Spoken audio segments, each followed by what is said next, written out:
Welcome to the Ideas Make Love, episode 50. So 50 of these we've done over the last year and a bit, which is really great.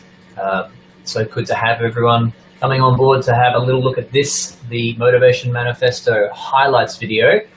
This time we're up to on motivation, so what the central topic is here overall. So he's taken a fair little bit of the book to get to this point. And by the way, if you're coming on, just feel free to say hello and, hey, night's been, and I'd love to say hello to you.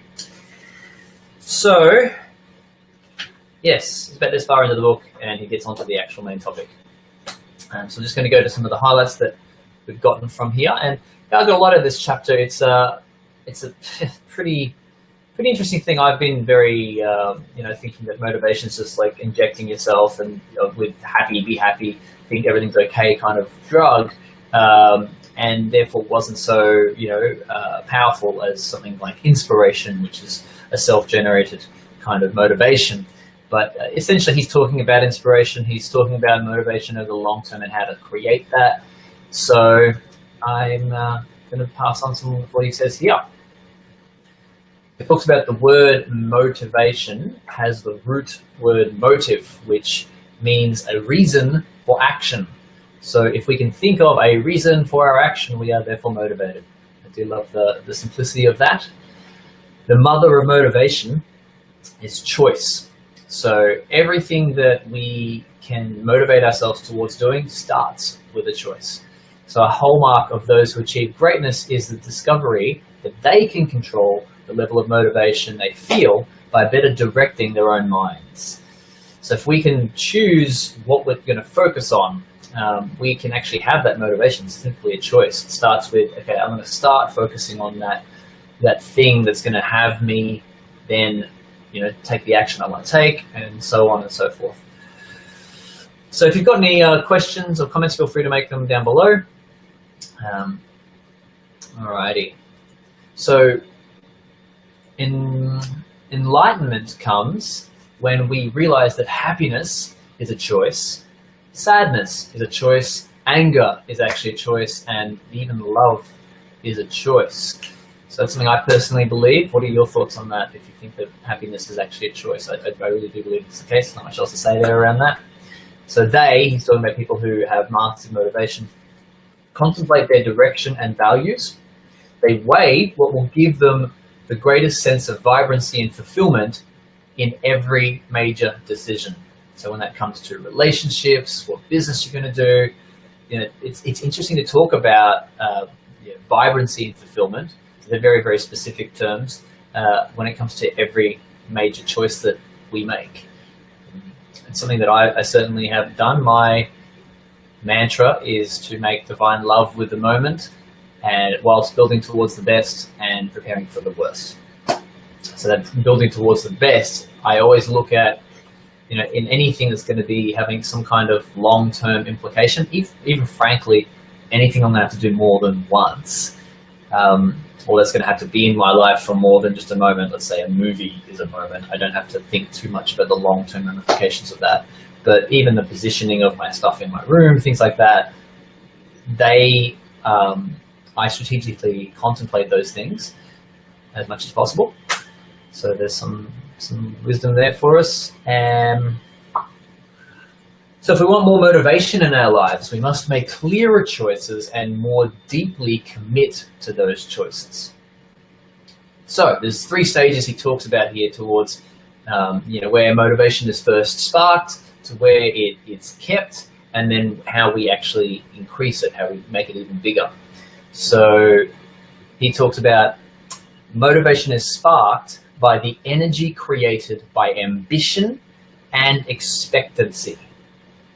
All right. So when we, contemplate higher aims, we end up actually feeling this energy. I mean, you and I must have both felt this at some point where, we've thought about the longer vision and gotten caught up in the bigger game of life, and therefore found that a spark of motivation that's got us into gear when we haven't done something for like 5 or 6 years. Suddenly we're actually doing it.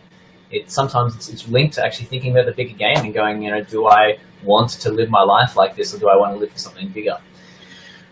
So expectancy is the great differentiator between mere hope and motivation.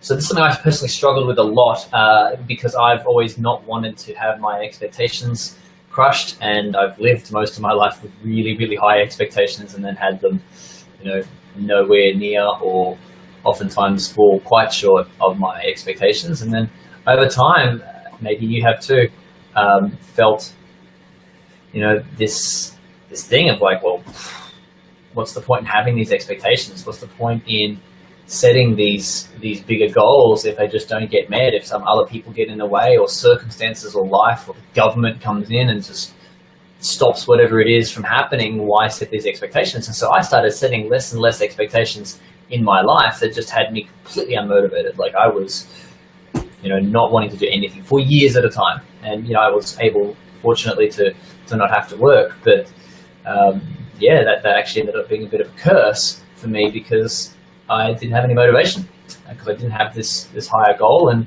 I kept having my expectations not met. So that said, I've been finding that setting daily expectations. So rather than these massive goals, I still have those goals and I still future vision myself into reaching certain goals, but having the tiny goals every day in my own personal life, in my business, in my relationship even, these tiny little habits, or what I call privileges, that allow us to get those small wins every day. So the next part, which is, that's how you actually get motivation. That's it in a nutshell: ambition and expectancy. Cool. So the second part is the sustaining choices of motivation. So the things that keep it going are thus attention and effort.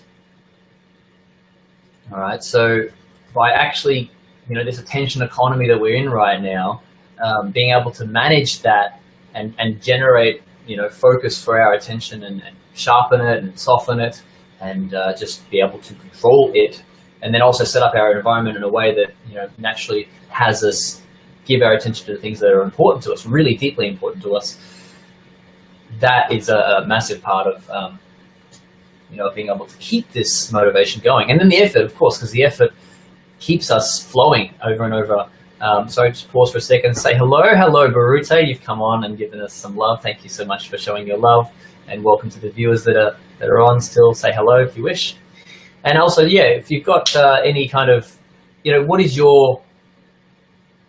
the way that you find yourself motivated? What is the best thing that you've found for yourself that's kept you motivated, or given you motivation, or made your motivation bigger? So one of those three: either started and sparked your motivation, what has helped you sustain it, or what has helped you increase it over time. So let us know that if you would like down below to join the conversation.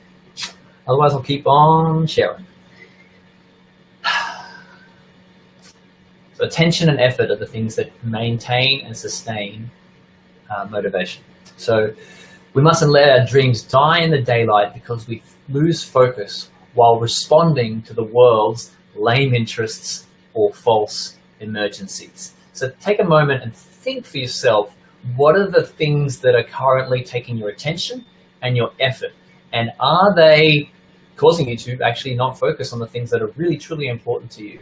Are you having to answer all your Facebook Messenger messages, every 5 minutes because you're getting pinged, instead of choosing to set aside 20 minutes to deal with your interpersonal activities all at once and smash through everyone's messages and leave it and don't turn off the notifications on your phone? If people really want you and they really need you, they'll have your phone number and be able to call you. That's the approach I'm taking. And it's been working for me very well, actually. I used to keep Messenger open and pinging and always looking for that next bit of validation from someone messaging me. Okay, so then lastly, of course, amplifying our motivation. So how do we increase our motivation to another level? Well, there's two keys to that. One is attitude and the other is environment. And before I go into that, we have had a comment here from Barute. Thank you so much for coming on board and giving your comment. What's sustained my motivation is getting awesome feedback for the things I do well already. Positive feedback helps me move forward. Constructive feedback as well. Thank you, Barute. Yeah, absolutely. Feedback is a heck of a motivator. It's a connected energy that keeps us flowing and growing. And if our egos can handle that feedback, then we grow massively from it. So, yeah, thank you, V. Okay, so once again, attitude and environment. So the way that we look at what we're doing, if we choose to, something I've been playing a lot with is bringing my hedonistic want to deeply enjoy things onto the things I don't normally enjoy. So slowing right down and saying, okay, what is the pleasure that I can get out of doing this particular task that I normally wouldn't want to do, I would avoid doing, I would pay somebody else to do, you know, bringing the joy to that experience, and how much can I enjoy it and physically, you know, even derive a deep sense of pleasure that borders on sensual pleasure, frankly, in looking at a spreadsheet. Like, how can I really have fun with the numbers, for example, when it comes to doing crunching numbers? I've had to do a lot of that lately. So yes, the attitude and also the environment I touched on before. So setting yourself up in a way that's not going to have, you know, in this case, I have 90% chocolate, which is really, really good for you because it, you know, doesn't have any carbs in it, barely any carbs. So, you know, a couple of blocks will give me 2.5 grams of carbs and sugars in 90% chocolate, and I still have good, cool chocolate. So I can either have this lying around in my environment, or I can, you know, buy some Mars bars and put them around my environment and, yeah, make myself sick. So, two more last points. So the first one sums all of this up in one hit. So I'll start with the second comment, which is laziness is a choice just as any other feeling can be a choice. Understand that life is short and that choosing laziness for the long term will lead to a life that is slave to impulse and littered with regrets. So, yes, laziness is a choice. So how many of us have chosen to be lazy, thinking it's just, you know, part of who we are and how we've been, or how we've been raised, or the you know, the natural tendency we have towards being driven or being lazy. It's not. It's a choice. A choice that started long ago and continued to compound over time. So the key is start now, pick a small thing, get a small choice happening towards something that you're interested in, and it will grow, it will blossom, it will spin up into something that perpetuates itself. As long as you take it from the very smallest bit right now, no excuses, pick the thing, commit to it every day. You know, I do mentor business owners and aspiring business owners into how to actually get their daily habits going, so that they're intrinsically motivated towards having their businesses work really, really well, and then eventually work without them. That's what I do. So I'll finish on this last point, this last summarization of all of this chapter, and that is: choose an ambition, and with full force, expect that it's possible, and that you can make it happen. Give constant attention and committed effort to your dreams, and your motivation will perpetuate itself. Demonstrate a positive attitude as you strive for great things, and take care to create a supportive environment around you that amplifies your motivation. That's it on motivation in a nutshell. Thank you so much to everyone who's come on board and watched the cast, and look forward to your comments and your subscriptions if you wish. Thank you so much. Take care. God bless. And we'll see you around.